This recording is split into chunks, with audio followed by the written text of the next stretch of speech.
Hi, this is Vanessa from Vanessa Nicole Jewels, San Diego's word-of-mouth engagement ring and fine jewelry studio. So lately, when my retail clients come in to pick up their finished engagement ring or other jewelry piece, they're really interested in the process of how it was made, which I think is fantastic because it's really great to see people taking an interest in the art of making fine jewelry. So today, I thought it would be really great to show you how exactly you put diamonds into an 18 karat gold watch. So to start out, you do need a fair amount of tools. You're going to need a 1.1 millimeter burr because that's the diameter of your diamond. And you're also going to want a 1.1 millimeter heart burr, which is the shape of the seat of the diamond.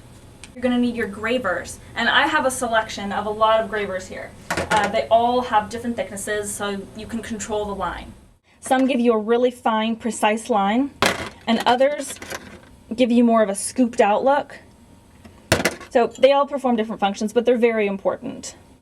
And this is a selection of all of my burrs. I've got my round burrs here, which drills the initial hole, and then I've got my heart burrs here, and they're all placed out by millimeters. So they're 1 millimeter, 1.1 millimeter, 1.2 millimeter. I mean, they go even as small as 0.5 millimeter, which is half a millimeter. So everything is done under the microscope and is very exact.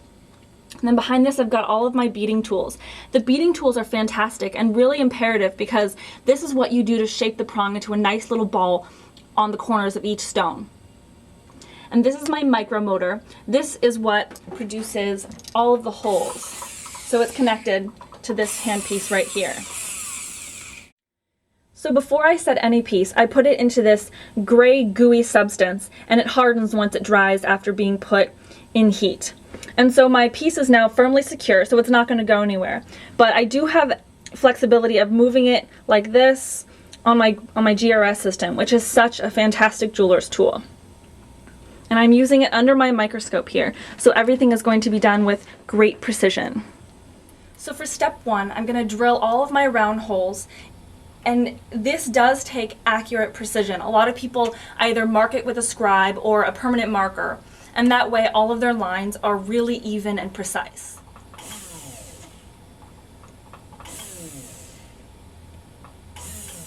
Once you've done that, then you're going to want to take your graver, preferably in a really fine tip, and you're going to want to carve out the prongs. Now this is old school setting. I mean, it's not CAD. For this particular watch, it's not CAD. And so you're placing in diamonds into smooth, flat metal. And so the reason I say it's old school is because you have to lift the prongs up with a graver.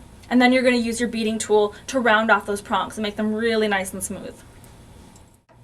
So when I'm preparing a piece for diamond setting, I really pay attention to how clean and how precise the preparation is, because if it's prepared really well, then you don't have to do a lot of cleanup around the diamonds afterwards. You really want a nice clean prong on either side of the stone holding them in, but you don't want a lot of flashing, which is a lot of excess metal around the prong, and it just looks really messy.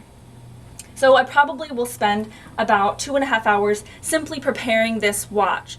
So this watch is going to require 80 diamonds that are 1.1 millimeters wide, VS quality, G color. They're really sparkly and white. So my client is going to love this, and I'm really excited to show this to him. I am going to go all Food Network on you. I have, for the sake of time, prepared this entire side, and all of the prongs are cut out and really clean and precise and polished. Not the whole thing is polished, but just where the diamonds are going to be. That way, if any metal is in between the diamonds showing, it's going to be nice and sparkly. And I have completed this whole side, and I don't have a super high definition camera. However, all of the diamonds are in and they're perfectly even. All of the tops are level, and it looks really sparkly and shiny. So I'll show you a picture that's close up to give you a better idea of what it looks like. So once you have your finished piece, you're going to put it in the ultrasonic cleaner, which is going to remove any polishing debris. And then once you've done that, then you put it in a steamer. Just hold it under the steamer, which emits really hot steam, and that is going to further remove any other debris.